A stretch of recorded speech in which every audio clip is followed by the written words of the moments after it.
¿Cómo podemos objetivar esta sobrecarga? Bueno, existe una escala, que es la escala de Sarit, que está validada en nuestro país y que podemos ocupar. Son 22 preguntas en las cuales se gradúa cada una de ellas y existe un Sarit abreviado, las cuales son las que están en oscuro en la lámina, de tal forma que uno puede hacer una graduación de la intensidad de la sobrecarga del cuidador. Por ejemplo, alguna de las preguntas dice si que se ha sentido, se ha perdido el control de su vida debido al cuidado de su familiar, por ejemplo. O si globalmente en qué grado siente la sobrecarga que esto involucra. O si piensa que la salud de sí mismo ha ido empeorando debido al cuidado de su familiar. Y eso se puede ir graduando. En cuanto a la escala de Sarit, la escala completa, el puntaje se desglosa de la siguiente manera. Si el puntaje total es menor a 46 puntos, hay ausencia de sobrecarga. Si el puntaje está entre 47 y 55, hay una sobrecarga que es ligera. Y hay una sobrecarga intensa si el puntaje es mayor o igual a 56. Respecto al Sarit abreviado, solamente me permite diferenciar en ausencia de sobrecarga o una sobrecarga intensa con puntos de corte de menor o igual a 16 o mayor o igual a 17 respectivamente. ¿Cuál es nuestra realidad? ¿Qué pasa con nuestros cuidadores? Hay un estudio respecto a cuidadores de personas con demencia que se hizo en nuestro país. Y aquí muestran que los cuidadores en un 88% son de sexo femenino, con una edad promedio de 57 años, una edad máxima de 80, o sea, personas mayores cuidando a otra persona mayor. Y vemos si esto es sumamente frecuente. Las personas mayores de 60 años que son cuidadores alcanzan prácticamente el 50%, lo cual claramente no es el escenario ideal de un cuidador. En cuanto a la situación laboral, prácticamente el 60% no cuenta con un trabajo remunerado, de tal forma que eso va a tener un impacto significativo en la parte económica de su familia. En cuanto al tiempo dedicado al cuidado, con días de la semana, el promedio es de 6 días, con un tiempo máximo de 7, como mencionábamos. Y si evaluamos la sobrecarga, los cuidadores sin sobrecarga son solamente el 16%, sobrecarga ligera 10%, y fíjense en el dato relevante, sobre cuidadores con sobrecarga intensa, más del 70%. Es una realidad en nuestros cuidadores y nosotros como equipo de salud debemos dar frente a esto y ayudarles. ¿Y cómo? ¿Cómo cuidamos al cuidador? Que es algo fundamental. Enseñándoles a pedir ayuda, a detectar cuándo hay que pedir ayuda. No cuando ya estamos estresados y cuando ya la situación se salió de control, porque claramente la salud del cuidador, incluso del propio familiar, ya está alterada.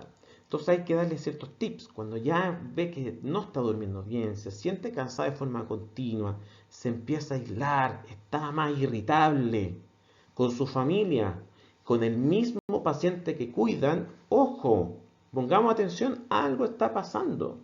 Entonces, estos son algunos tips que ustedes pueden dar a los cuidadores para detectar precozmente esta alteración. Y hay que aconsejarlos, obviamente. Es importante que los cuidadores no abarquen solo el cuidado del paciente. Desde el inicio deben buscar la cooperación de otras personas. En general, una estrategia que yo ocupo, una vez que detecto esto, o idealmente cuando me doy cuenta que hay muchos factores de riesgo, cito solamente al cuidador y al resto de la familia para explicarles el riesgo de este síndrome de sobrecarga e ir intentando armar redes con el resto de los familiares de tal forma que hayan un mayor apoyo, que el cuidador que formalmente está evaluándolo tenga algunas tardes libres a la semana o idealmente un par de días libres a la semana de tal forma que se pueda despejar también. Pero esto hay que idealmente verlo desde el inicio. Y en ese sentido, el cuidador no puede pensar que es el único que sabe cuidar al enfermo. Porque muchas veces se logra esta actividad, o sea, estas pausas o estas ventanas de descanso, pero el cuidador no quiere o no accede porque siente que si él no está, le va a pasar algo al familiar o puede haber algún problema. La idea es que el cuidador no centre su vida exclusivamente en el cuidado de la persona enferma. Debe compartir el tiempo haciendo otras actividades que son significativas para el propio cuidador.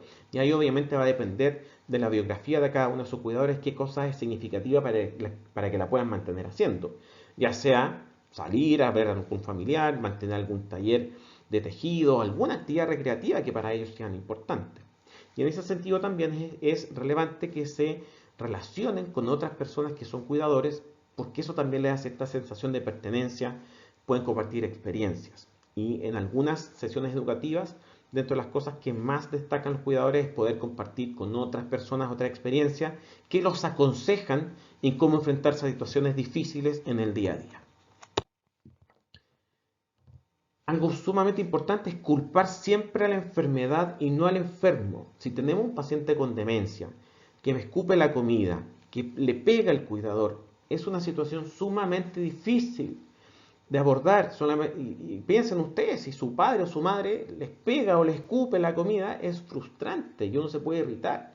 Y en ese sentido hay que educar para que procesen esa situación, se calmen y entiendan que esto es debido a la enfermedad, no a que el paciente quiera formalmente ser inadecuado o maltratar al propio cuidador. Y en ese sentido hay que lograr que el cuidador se tome un descanso cuando esté agotado o se sienta agobiado, cuando esté irritable, cuando note que tiene rabia y que puede maltratar a ese paciente que requiere ayuda y su cariño. Ojo, pedir ayuda, tratar de tomar una pausa.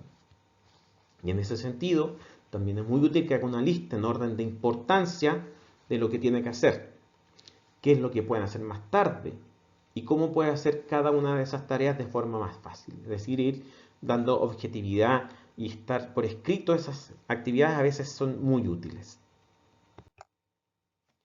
Una de las formas de enfrentar o abordar estas situaciones de conflicto es que el cuidador identifique exactamente qué es lo que lo preocupa o le da miedo.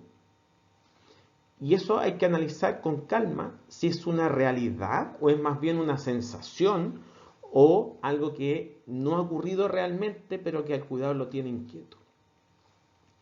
Si es un problema real, obviamente la idea es enfrentarlo. Y en ese sentido hay que definir lo más claro posible cuál es el problema, qué es lo que le da miedo o cuál es el problema que tiene ese minuto. Por ejemplo, estoy dando cualquier situación puntual, que hay un trastorno conductual en la noche que no le permite dormir porque el paciente se agita y grita, por ejemplo. Entonces hay que identificar cuáles son todas las posibles soluciones al problema que está generando esta incomodidad en el cuidador. Ojalá más de una estrategia. Y una vez que tenga un par de estrategias, elegir una de esas posibles soluciones y definir cómo es la mejor forma de implementarla. Y una vez que ya está implementada, ver si es que logró o no se logró solucionar el problema que está alterando al cuidador. Si es que no se logró solucionar el problema, bueno, ya tenemos previamente otras alternativas de cómo enfrentarme a ese problema e intentar solucionarlo. Y siempre, siempre recordar que se puede pedir ayuda. Esa ayuda, afortunadamente, está plasmada en algunos textos que son muy importantes que conozcan los cuidadores. Por ejemplo, está en Yo me cuido y te cuido, que es un manual de cuidadores de personas mayores con dependencia, que se puede buscar gratuitamente en la página web y yo también lo voy a dejar disponible para que ustedes lo puedan revisar. Y también hay otros manuales de, por ejemplo, de la Sociedad Española de Geriatría, donde también se puede educar a cuidadores en cómo hacer de la mejor forma este lindo arte del cuidado. Entonces, el cuidador es fundamental en cómo nosotros podemos enfrentarnos al cuidado de una persona mayor dependiente. La mayoría de estos cuidadores son el hijo o hijas o esposas en verdad de los pacientes.